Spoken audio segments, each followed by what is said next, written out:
43. Lord Indra's Bow and Arrow. As the waves of the sea are without number, so the impulses of the mind are without end. Still them, and be still in your body. Direct your thought only to Him. Dadu Dayal. There was once a renowned rishi who was so devoted to his spiritual meditation that Lord Indra, the king of heaven, became afraid that he might someday usurp his throne. "I must devise a plan that will hold this mighty rishi back and delay his progress towards the heavens," Lord Indra thought to himself. An idea soon came to him, and he disguised himself as a hunter, and, taking a bow and an arrow, he went down to earth to see the rishi.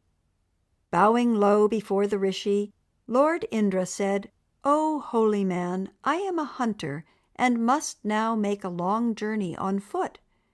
If you would do something for me, I would be most grateful.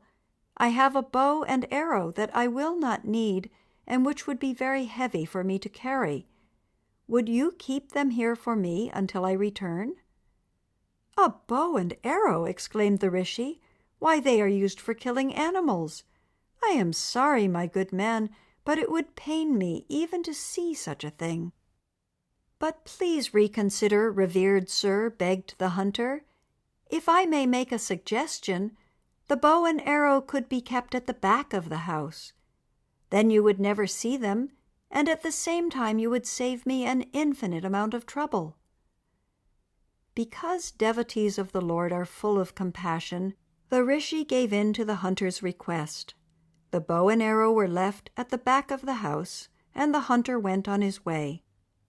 After this, the rishi always saw the bow and arrow whenever he finished his meditation and went for a short walk. Now the rishi had once been a king and was a skilled archer. With time, the impression of the bow and arrow became ingrained on his mind, and one day he said to himself, "I used to be an expert archer. Why not see how this bow and arrow work?" He picked up the bow, fitted the arrow against the string, and was delighted when he saw how fast and far the arrow flew. Thereafter, he could not resist the temptation to practice with the bow and arrow a little more each day. In the end, he revived his interest in the skill so much that, to make a long story short, he became an ardent hunter. The weapon that, at first, he did not even want to look at, in the end became his passion. This is the way the mind makes a fool of us.